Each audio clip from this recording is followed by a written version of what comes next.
It's 5:05 and welcome into a Wednesday edition of the Carolina Journal News Hour. News Talk 1110 99.3 WBT. I'm Nick Craig. Good morning to you.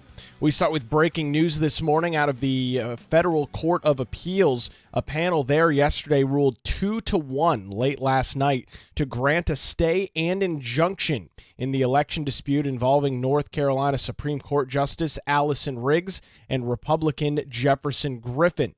The decision, as it stands right now, halts a state court's cure process for addressing up to 1,600 contested ballots from the November 2024 election, in which Riggs currently leads Griffin by 734 votes. The panel's ruling comes in response to an appeal filed by Riggs, the North Carolina Democrat Party, the League of Women Voters, and the North Carolina State Board of Elections.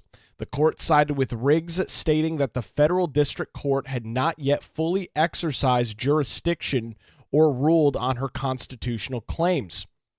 Judge Paul Niemeyer and Toby Hernandez formed the majority, while Justice Marvin Quambaum, a Trump appointee, dissented, arguing that the appeals court lacked jurisdiction at this stage.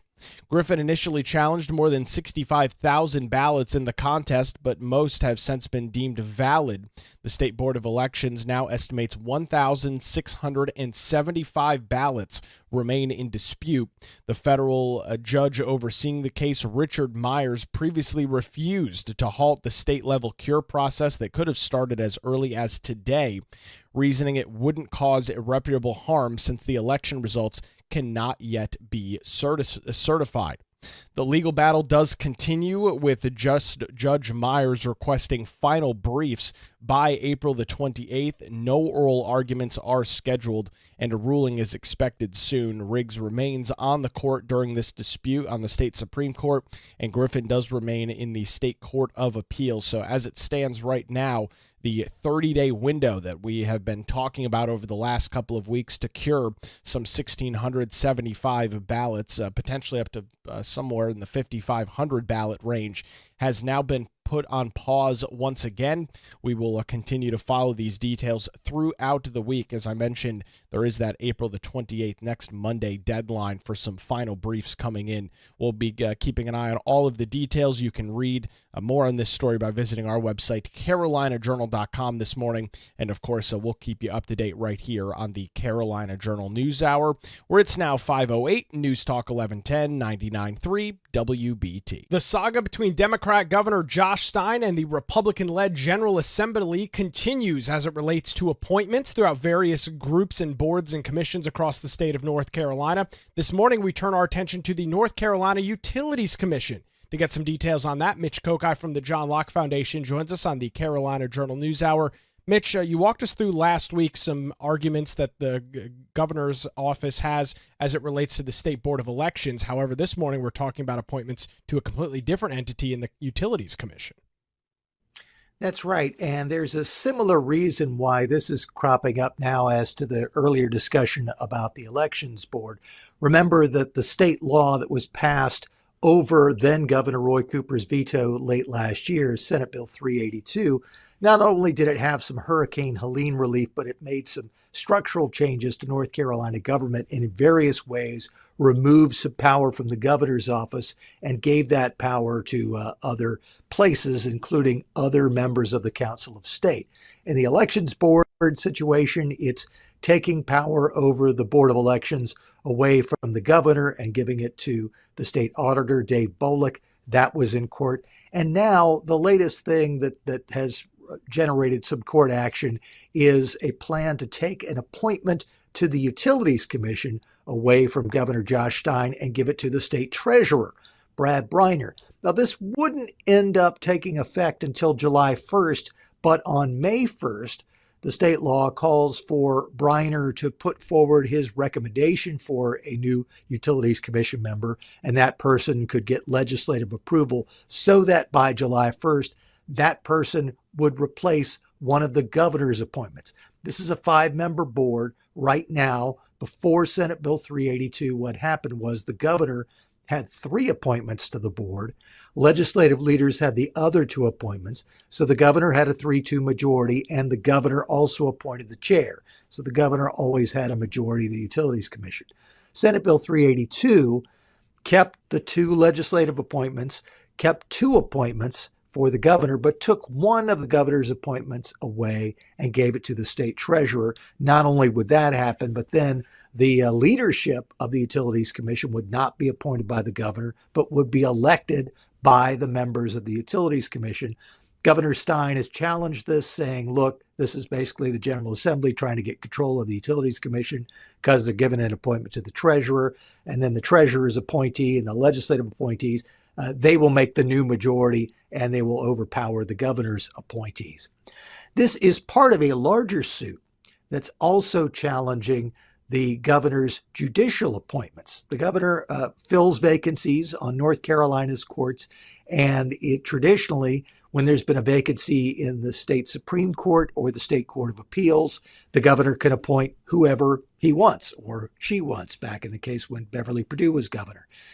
The Senate Bill 382 provisions say that if it's a statewide seat, so either the Court of Appeals or the Supreme Court, the governor has to appoint someone from the political party that voters voted for to put in that seat.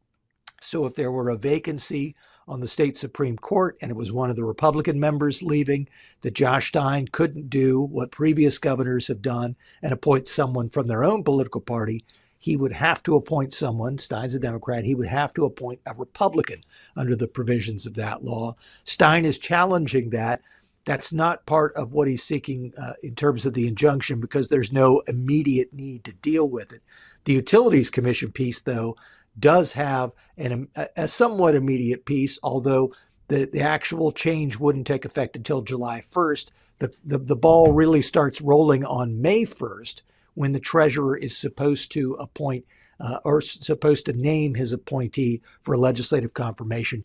That's why Governor Stein is going back to court seeking an injunction to block all of this from happening. I should mention that in addition to the suit involving the State Board of Elections and this suit that involves the judicial appointments and the Utilities Commission appointment, there's also a third suit lingering out there about a piece of Senate Bill 382 that blocks Governor Stein from appointing a new commander of the State Highway Patrol. So all of those cases are pitting the Democratic governor against Republican legislative leaders. Well, let's look at the judicial appointments. I mean, Mitch, just even over the last couple of months, we've seen a couple members of the General Assembly step aside who have decided that they're going to do business elsewhere. They're no longer going to be an elected member in the North Carolina House or Senate. And that process is very similar to what you're describing. It's the local either Republican Party or Democrat Party in the area in which they serve that makes that decision as to who the replacement's going to be. Seems like that's pretty on brand with how we handle other vacancies throughout the state as well.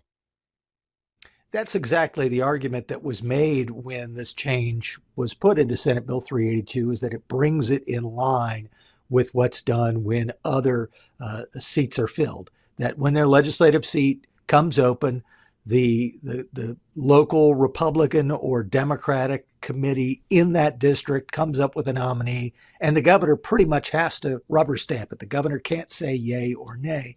In this case, what would happen is the political parties would come up with a list of nominees, and the governor would have to choose someone from that list. The governor couldn't just go out and appoint the person of his choice, which is what has been done in the past. That's why when several members of the Court of Appeals have won election to the Supreme Court in recent years, Republicans have ended up making no gain on the Court of Appeals because the Democratic governor appointed a Democrat to replace an outgoing Republican on the Court of Appeals.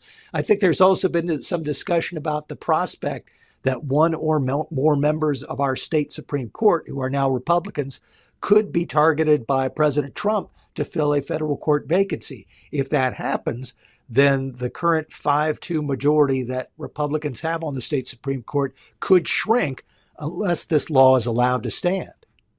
Mitch, really quickly touching on the Utilities Commission, I think folks maybe have heard that name before. They're familiar with the Utilities Commission. they have a pretty big impact on your day-to-day life. You're getting a power bill almost every single month, or a water bill, some other sort of utility. The Utilities Commission literally decides those rates and tells power companies, for example, what's the most they can charge for providing electrical service. There's a lot of big decisions going on there. Yeah, that's the biggest impact they have. They also deal with phone companies and anything that's treated as a public utility. But that's probably the way in which most people encounter work of the Utilities Commission is if you look at the rate that you're paying for electricity every month, that rate is decided by a process that runs through North Carolina's Utilities Commission. Mitch, we've got a lot of details that we continue to track between the governor and the GA over these legal battles. Where can folks keep up to date with those this morning? CarolinaJournal.com is the best place. We cover all of this information there. Lots of legal stories, lots of stories about what's going on in the General Assembly and state government in general. So it's a good place to go to find the latest information on all these things. A great update this morning. We appreciate it. Mitch Kokai from the John Locke Foundation joins us on the Carolina Journal News Hour. Where it's now 5:16, News Talk 1110, 99.3 WBT. It's time to get a look at traffic on your Wednesday morning. A look at the roadways with the great Boomer Von Cannon. I don't know about that, no.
21 minutes past the hour. Welcome back to the Carolina Journal News Hour. News Talk 1110, 99.3 WBT. We are tracking an update this morning on a legal story we talked about last week as it relates to a protester being arrested in April 2020 during a COVID-19 lockdown. A North Carolina judge has ruled that Monica Ussery can proceed with a lawsuit against the city of Raleigh and 4 law enforcement officials following her 2020 arrest at a COVID-19 shutdown protest.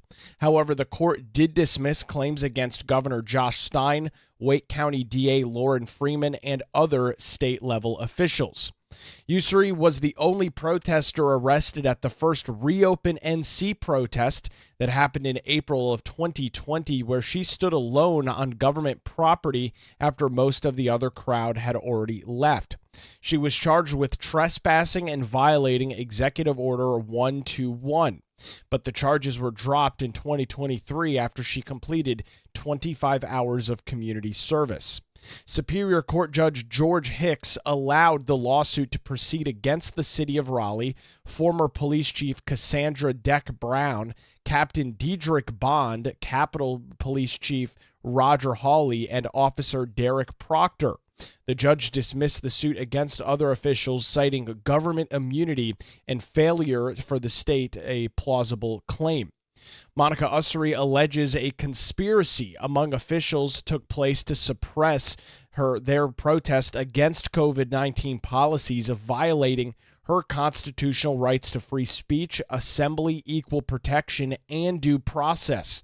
Her previous federal case was dismissed, and she is now appealing that decision.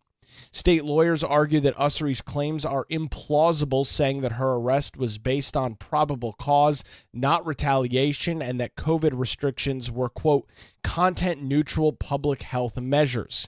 This is a saga and a story, as noted, that goes all the way back to April of 2020 when Monica Ussery was arrested in the city of Raleigh, just outside the legislative building, right outside the governor's mansion.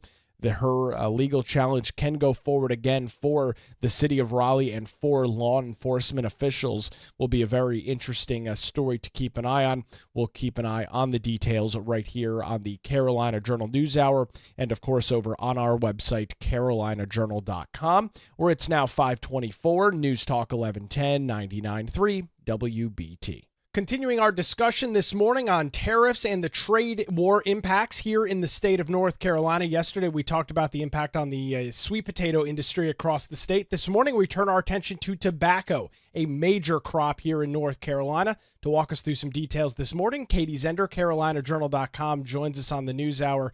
Katie, a great reporting yesterday on the sweet potato industry. Appreciate that. Talk about tobacco, what is and continues to be a major business for North Carolina. Hi, good morning, Nick. Yeah, thank you so much for having me on. And so yesterday you talked about sweet potatoes and how they're the number one, North Carolina is the number one exporter of sweet potatoes in the nation. So that's actually true of tobacco as well. North Carolina is the nation's leader in tobacco exports. This trade war that we're experiencing and this rise in tariffs that we're experiencing could definitely have a significant impact on, the agriculture economy here in North Carolina and just North Carolina economy in general. North Carolina produces 260.1 million pounds of tobacco annually and accounts for more than 60% of the U.S. tobacco production. We are the number one producer of tobacco in the nation. It's interesting. We've talked about ag over the last couple of months. We had a story with you maybe 3 or 4 months ago talking about how agriculture is, in fact, the largest industry in North Carolina. And an important part of that to note, Katie, is we're not always talking about these major mega farms. We're talking about a lot of small family farms, predominantly in the eastern half of the state, that rely on this money for them to feed their families. That's exactly right, Nick. So, a lot of our North Carolina producers are, big farmers. We've got Scott Farms, which is about an hour outside of Raleigh, but there's also a lot of, in the eastern portion of the state, a lot of smaller farmers that rely on, things like the crop loss disaster relief program that has been opened up for, farmers to apply for disaster relief money that have been impacted and lost crops due to, Hurricane Helene and other natural disasters that took place during 2024. But we are, we are the biggest producer of tobacco in the United States, and so this is definitely going to have an impact on North Carolina farmers, on their families, on production, on the supply chain. We're definitely going to feel the effects of the trade war and the increase in tariffs on this. You had the opportunity to speak with the agricultural commissioner and Steve Troxler. What did he have to say as it relates to tobacco in the industry here? Right. So he said, tobacco growers are already planting their crops now to honor their 2025 contracts. He said, in the meantime, we continue to monitor these trade negotiations closely, waiting to see what the outcome will be. It's a very fluid situation. During the last trade negotiations that were initiated, he said, quote, the president was very good about helping farmers who had adverse effects. In fact, he was the first president in a very long time who included tobacco. And that's what our commissioner, Steve Troxler said.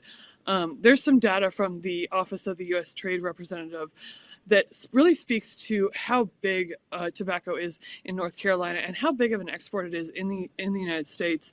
So for 2024, North Carolina exported $5.9 billion in goods to China, $1.2 billion to Japan, $13 billion to Asia, and $9.7 billion to the European Union. And in 2022, North Carolina exported $533 million in tobacco. Yeah, obviously some very large numbers there. As the discussion continues to unfold at the national level, of course, up in Washington, D.C., those impacts being felt here across North Carolina. And going back, Katie, to some of these smaller family farms that exist throughout the rest of the state, unlike maybe some of these mega farms and these conglomerate groups, they don't necessarily have the cash on hand, the cash reserves to deal with what could be a couple of rocky years for a crop like tobacco. That's exactly right, Nick. So that all goes back, to the crop loss disaster program that I spoke about just a few minutes ago. But, one of our biggest receivers of exports is China, especially in tobacco. And so they have increased tariffs significantly from 34% to 84%. Including fruits and vegetables, which impacts, sweet potatoes, but it's also going to impact tobacco because they're a big receiver of, tobacco exports. And I had a chance to also speak with Kelly Lester. She's a policy analyst for the Center for Food, Power, and Life here at the John Locke Foundation. And she said, historically, tobacco exports have been a vital part of North Carolina's agriculture, with countries like Japan, China, and the EU serving as major buyers of our tobacco. She said, when tariffs were imposed during the last trade war, China dramatically reduced its tobacco imports from the U.S., dealing a blow to farmers here at home. And then she goes on. So, if we see something similar to what took place during the last trade war, then this is definitely going to have a significant impact on North Carolina agriculture, North Carolina tobacco farmers, and we're going to feel that trickle-down effect in the economy, because North Carolina tobacco farmers are really going to be hurting if we see the same thing play out here. Katie, you're going to continue to follow the trade and tariff impacts not only on tobacco, but other industries across the state of North Carolina as well. Where can folks get those latest details? Right. They can read the full story as well as the sweet potato story and all the coming stories at carolinajournal.com. Katie Zehnder joins us this morning on the Carolina Journal News Hour. It's now 5:30, News Talk 1110, 99.3 WBT. It's time for another look at the roadways on your Wednesday morning. A look at traffic with Boomer Von Cannon. Hey, thank you, Nick.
It's 5:36. Welcome back to the Carolina Journal News Hour. News Talk 1110 99.3 WBT. I'm Nick Craig. Good morning to you. Don't forget, if you miss any portion of our program live here 5 to 6 on WBT, check out the Carolina Journal News Hour podcast. It's available in Apple Podcasts, Google Play, Spotify, anywhere you get your shows. Search for the Carolina Journal News Hour, tap the subscribe or follow button, and you'll take a new show with you each and every weekday morning. It's the Carolina Journal News Hour podcast.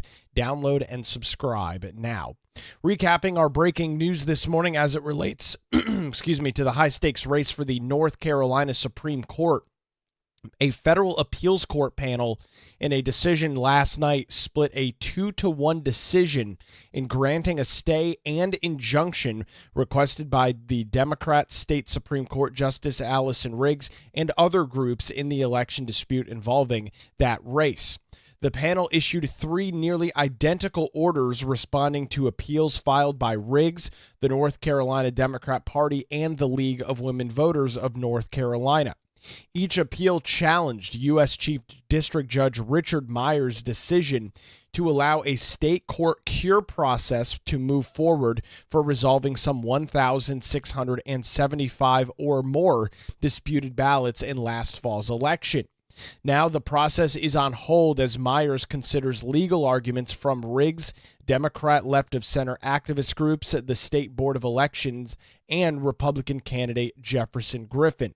One of the appeals reads as follows, quote, recognizing that the district court has not yet had the opportunity to exercise its jurisdiction and address Riggs's motion for a preliminary injunction based on her federal constitutional claims, we grant her motion for stay. In furtherance of federal jurisdiction, we enjoin the North Carolina State Board of Elections from mailing any notices to any potential affected voters pending the district court's resolution of Riggs's motion for that injunction. What does that mean? Well, we've talked about this cure process that could unfold over the next 30 days or so, in which these 1,675 voters would have the opportunity to provide, in most cases, a photo ID to verify their ballot from the November election that year. That process could have started as early as today. And we are learning, again, details this morning that the federal appeals court has put a temporary stay, a temporary hold on that, and have notified the State Board of Elections to not mail any notices or contact any of the 1,600 or more voters and provide them with any information on how to cure their ballot. This process does continue to be a rather messy one with a lot of various courts involved in all of the circumstances here. There is a deadline for next Monday to provide some additional details and information to Chief Justice Richard Myers. We continue to follow those details. You can read more on this story on our website this morning, carolinajournal.com, and of course we'll keep an eye on it right here on the Carolina Journal News Hour. Turning our attention to the General Assembly this morning, the North Carolina House passed a bill on predatory debt unanimously last week after leaders hope that the Senate will take it up in this session as well. One member joked that after passing it in past sessions, it may have a better chance now that a key lobbyist who has opposed the bill in the past has left Raleigh for Washington, D.C. House Bill 734 is the latest attempt to close loopholes that allow predatory debt settlement companies to exploit vulnerable credit card customers. The bill comes as some have fallen victim to bad actors in the industry. It would make it an unfair trade practice to charge upfront fees for debt settlement services before any results are delivered. When explaining the legislation titled the Modernized Debt Settlement Prohibition, State Representative Julie Howard, a Republican from Davie County, joked about the lobbyist who had previously prevented progress on the bill for years. She said the lobbyist, who she later identified to Carolina Journal as Chess McDowell, was known for duck hunting with North Carolina senators, but with McDowell leaving the General Assembly to head to Washington, D.C., House lawmakers are hopeful that their long-stalled bill might finally take hold on the Senate. This is despite unanimous support in both 2021 and 2023 in the House. The bill has repeatedly stalled in the Senate. Here were the comments from Representative Howard on the House floor earlier last week. And it's not just young folks, it's folks of all age. I'm going to ask you to please support it one more time. Third time is a charm, maybe. And maybe that lobbyist that had so much influence over on the other side, my understanding is that he has moved now to Washington, D.C. to lobby. So he's not going to be a pain in our side. So thank you, Representative Howard. Thank you, sir. For what purpose does the lady from Wake, Representative Liu, arise? To speak on the bill. You're recognized to speak on the bill. Thank you, Mr. Speaker. House Bill 734 is a consumer protection bill. It's meant to help to protect our citizens from unfair debt settlement practices. So this bill clarifies what debt settlement is, makes it illegal to charge upfront fees before delivering results. That was the back and forth commentary in the North Carolina House. Groups like the AARP and the U.S. Marine Corps have backed the bill, warning lawmakers that debt settlement firms deceive practices that are causing real harm. The bill strengthens the civil penalties and allows courts to appoint receivers to recover funds from these various debt settlement agencies that might be existing and conducting some of this business throughout the North Carolina General Assembly. Again, looking at the vote, 112 to nothing, only one no vote and 7 excused absences. So that passed its second reading back last week, 1 week ago on Wednesday the 16th. It now makes its way to the North Carolina Senate, where, as you heard some of the comments there from Representative Howard, the lobbyist that had previously been against this legislation, has moved on to Washington, D.C., and she's hopeful that after passing the House in both 21 and 23, this legislation will move forward. We'll keep an eye on it over on our website, carolinajournal.com, and right here on the Carolina Journal News Hour, where it's now 5:43, News Talk 1110, 99.3 WBT.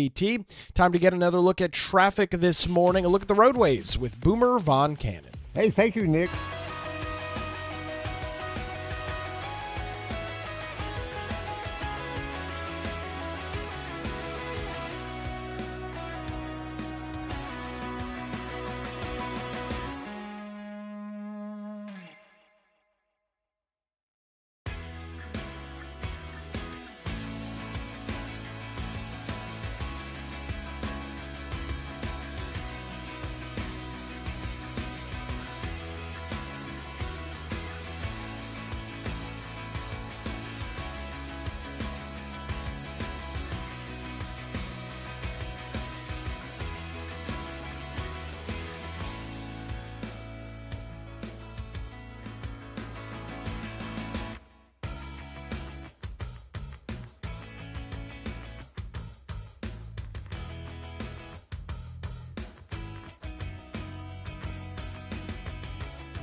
Get ready, Charlotte. The Mech Mile presented by Albemarle is back at the American Legion Memorial Stadium coming up on May the 10th. Whether you walk, run, or jog, there's a spot just for you. All ages, all speeds, everyone is welcome. And don't forget, kids 13 and under run for free when they register. Sign up this morning at mechmile.com and score your custom medal and t-shirt. It's the Mech Mile presented by Albemarle coming up May 10th at the American Legion Memorial Stadium. Details and registration at mechmile.com. It's now 5:50. Welcome back to the Carolina Journal News Hour, News Talk 1110, 99.3 WBT. Recapping a story this morning as Governor Josh Stein is seeking a court order blocking a change in state law that would remove one of his appointments to the North Carolina Utilities Commission. Without court action, the process of shifting one of Stein's 3 commission appointments to the state treasurer would begin on May the 1st. Stein filed paperwork Monday seeking a temporary restraining order and preliminary injunction against the change. The court filing also seeks for the case to be transferred to a 3-judge panel. The disputed Utilities Commission appointment makes up one piece of a lawsuit that Governor Stein filed on February the 7th against multiple provisions of Senate Bill 382, which was enacted in 2024 over then-Governor Roy Cooper's veto. Stein's suit also challenges a provision of Senate Bill 382 that would restrict his appointments if he fills a statewide judicial vacancy.